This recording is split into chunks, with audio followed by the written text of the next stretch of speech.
আছেন, সুস্থ আছেন। আমরাও সবাই ভালো আছি। ঝাল করবো। আর একটা ছাঁচে কুমড়ো আছে, লঙ্কা হলুদ নুন একসঙ্গে মিশিয়ে তরকারি পেয়ে গেছে। মাছটা আমি একটা বাটিতেছি, কারণ আমি গ্যাসটা মুছে নিয়ে গিয়ে একটু শুয়ে পড়তে বললো, মা আমাকে একটু চা দেবে। আর ঠিক আছে, তাহলে ওঠে না, খুব কম মানুষই আছে যারা পড়বে। নমস্কার, কেমন আছেন সবাই? আশা করি সবাই ভালো আছেন, সুস্থ আছেন। আমরাও সবাই ভালো আছি। আজ মঙ্গলবার, আর এখন বাজে প্রায় সকাল 10টা। আর এখন থেকেই আমি আমার ভিডিওটা শুরু করছি। সকালের বাসি কাজকর্ম সব সেরে আমি ভাতটা চাপিয়ে দিয়েছি, আর একটু মুড়ি তরকারিও করেছি, আর একটু শসা কাটবো একটু পরে। আগে ভাতটা উঁদলে দিই, তারপরে শসাটা কাটবো, কারণ আজকে অনেকটা দেরি হয়ে গেছে। আর আজকে সকালবেলা অনেক কাজ করেছি, কারণ আজকে তো মঙ্গলবার, আর কালকে বুধবার, কালকে আবার মহালয়া। তাই আজকে যতটা পেরেছি কাচাকুচি সব করে নিয়েছি, ঝুলটুল ঝাড়া এই সবগুলো। তো আমি শসা কেটে ওকে মুড়ি দিয়ে দিয়েছিলাম, আর আমি এসে দেখছি ভাতটা প্রায় হয়ে গেছে। তো ভাতটা নামিয়ে দিয়ে আমি চলে এসেছি ছাদে। আর এই যে কাচাকুচি করেছিলাম অনেক, এক গাদা, যতটা পেরেছি ততটা আজকে কেচে নিয়েছিলাম। তাই আজকে অনেকটা দেরি হয়ে গেল আমার ভাতটা চাপাতে। এগুলো শুকোতে দিয়ে নিচে গিয়ে আবার কুটনোটা কুটে নিতে হবে। যদি আবার মাছটা বাছা ধোয়া আছে, শুধু নিচে গিয়ে একটু কুটনোটা কুটে নিলেই হবে। কচু আছে, কচু আর আলু দিয়ে ভাবছি একটু তরকারি মতো করব, আর মাছের ঝাল করব। আর একটা ছাঁচি কুমড়ো আছে, কিন্তু আজকে আর একদম ভালো লাগছে না। ছাঁচি কুমড়োটা দেখি যদি কালকে পারি করব। তো আমার কাপড়গুলো সব মেলা হয়ে গেছে, আর অনেক আছে এখানে। ছাদে কিছু মেলে দিয়েছি, আর নিচেতেও আছে, নিচেতেও মেলে দিয়েছিলাম অনেকগুলোই। যাই হোক, ওগুলো মেলা হয়ে গেছে, এবার নিচেই চলে আসি আমি। আরও পুজো করেছিল, যে ঠাকুরের বাসনগুলো এখানেই ফেলে রেখে দিয়েছিল। আমি আবার তুলে একটু এই গ্রিলটার উপরে রাখলাম, বিকেলবেলা যখন মনে হবে তখন মেজে নেবো। এখন তো একদমই সময় নেই, রান্না করব। তো আমি দুটো কড়াই চাপিয়ে দিলাম, ওই জন্য একটু তাড়াতাড়ি হয়ে যাবে। মাছটা ফ্রিজ থেকে বার করলাম, আর একটু নুন হলুদও মাখাতে হবে। আগে গ্যাসটা জ্বেলে কড়াইগুলো একটু গরম করে আগে তেলটা দিয়ে দিই। তেলটা গরম হতে থাকবে, ততক্ষণে আমি মাছের নুন হলুদটা মাখিয়ে নেবো। আর আমি দুটো কড়াই তেল দিয়ে দিলাম, ওই জন্য একটাতে কচু আলুর তরকারি চাপিয়ে দেবো, আর একটা মাছের ঝালটা হয়ে যাবে। আর মাছে আমি নুন হলুদ একটু ভালো করে মাখিয়ে নিই, তারপর মাছগুলো ভাজবো। তো যাই হোক, আমার নুনটা হলুদটা ভালো করে মাখিয়ে নেওয়া হয়ে গেছে। আর ওদিকে কড়াইয়ে আমার তেলটাও গরম হয়ে গেছে, তাই কচু আলুটা কড়াইয়ে দিয়ে দিলাম। তো কচু আলুটা একটু ভালো করে ভেজে নেবো, তারপরে এতে মশলা দেবো। তো ততক্ষণ এদিকে ভাজাটা হোক, আর আমি এই কড়াইয়ে মাছগুলো ভাজতে থাকি। এদিকের কড়াইতেও তেল গরম হয়ে গেছে, তাই আমি মাছগুলো দিয়ে দিলাম। দিয়ে একটু ভালো করে ভেজে তুলে নিয়ে আরও 2 পিস আছে মাথা, সেগুলোও একটু ভেজে নেবো। আর এদিকে আমার কচু আলুটা ভালো করে ভাজা হয়ে গেছে, তাই এতে আদা জিরে লঙ্কা হলুদ নুন একসঙ্গে মিশিয়ে তরকারিতে দিয়ে দিলাম। দিয়ে একটু খানিকক্ষণ কষবো, কষে তারপরে এতে জল দিয়ে ঢাকা চাপা দিয়ে দেবো। আর এদিকে কচু আলু কষতে কষতে আমার মাছটা ভাজা হয়ে গেছে। আর ওই 2 পিস মাথা আছে, সেটা একটু ভালো করে ভেজে নেবো, দিয়ে তুলে নেবো। মাথাগুলো আমি দিয়ে দিচ্ছি, আর এদিকে কচু আলুটাতে এবার জল দিয়ে দেবো, জল দিয়ে ঢাকা চাপা দিয়ে দেবো। তো দুটো মাথা আমি এদিকে আগে দিয়ে দিলাম, ওটা ভাজা হোক, ততক্ষণ কচু আলুটা আর একটু কষে নিই। কষেই জল দিয়ে দিলাম, দিয়ে এবার ঢাকা চাপা দিয়ে দিই, ততক্ষণ হতে থাকবে। আর তারপরে আমি মাছের ঝালটা করব।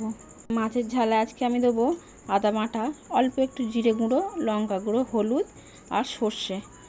আর এই মাছে একটুখানি সর্ষে দিলে ভালোই লাগবে। যাই হোক, আমার মশলাটাও রেডি আছে, একবার এই তেলে দিয়ে ভালো করে কষে নেবো। যেহেতু এতে নুন আছে, তাই সর্ষেটা আর তেঁতো হবে না। তো ভালো করে কষে নিয়েছি আমি, দিয়ে এই মাছগুলো দিয়ে দিলাম। মাছগুলো ততক্ষণ ফুটুক, আর কচু আলুর তরকারিটাও হোক, একবার দেখে নিই কীরকম হয়েছে। তো আমি ঢাকাটা খুলে দেখলাম প্রায় হয়েই গেছে, আর একটু বাকি আছে। ততক্ষণে আমি দুটো থালা আছে, সেগুলো মেজে নিয়ে চলে আসি। আর বাসনগুলো কলতলাতেই ছিল, নিয়ে এসে একটু ধুয়ে মেজে নিয়ে চলে যাই, না হলে আবার অনেকগুলো বাসন হয়ে যাবে একসঙ্গে। যাই হোক, বাসন কটা আমার মাজা হয়ে গেছে, নিয়ে চলে এসেছি। এসে দেখছি মাছটা আমার হয়ে গেছে, আর কচু আলুর তরকারিটাও আমার হয়ে গেছে। তো তরকারি দুটো নামিয়ে নিই, নামিয়ে টেবিলে রাখি। ওদিক থেকে আবার ওদের খিদে পেয়ে গেছে। মাছটা আমি একটা বাটিতে ঢেলে নিলাম, আর ওদিকে তরকারিটাও হয়ে গেছে। তরকারিটাও এবার একটা বাটিতে ঢেলে নেবো। আর আজকে আমার রান্নাটা করতে একটু দেরিই হয়ে গেছে, কারণ ছাদ থেকে আমি কাপড় জামা মেলে দিয়ে এসে এই ফ্যানের তলায় এসে একটু বসেছিলাম। কারণ আজকে এত রোদ ছিল যে অনেকক্ষণ আমাকে ছাদে থাকতে হয়েছে ওইগুলো মেলার জন্যে, প্রচণ্ড কষ্ট হচ্ছিল। দিয়ে এসে আবার কুটনো কুটে রান্না করতে আমার একটু দেরি হয়েছে।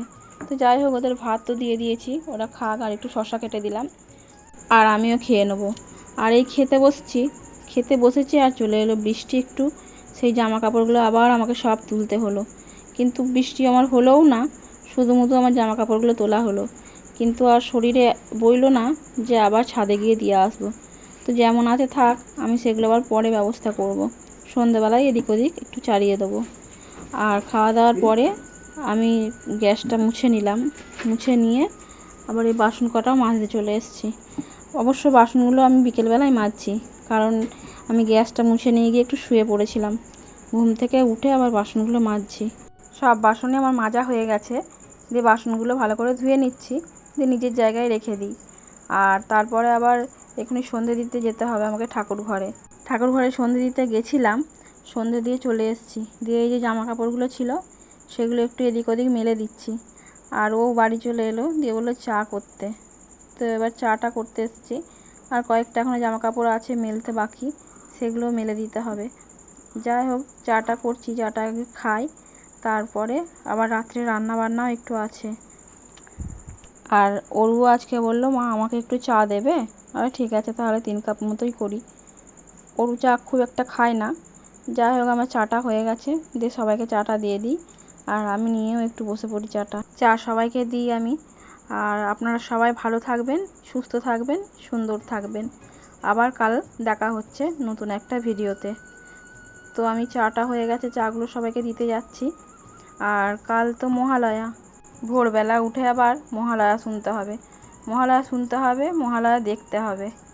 আর এখন সেই মহালয়ার জন্য আর কেউ ভোরবেলা ওঠে না, খুব কম মানুষই আছে যারা ভোরবেলা উঠে আবার মহালয়া দেখে।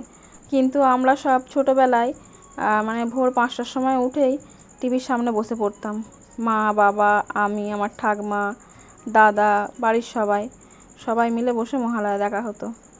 আর এখন আর সেইভাবে উঠে আর কেউ হয়তো দেখে না। আর কাল বুধবার মহালয়া, পরের বুধবারে দুর্গাপুজো, একদম পুজো গন্ধ, তাই না? তো সবাই ভালো থাকবেন, সুস্থ থাকবেন।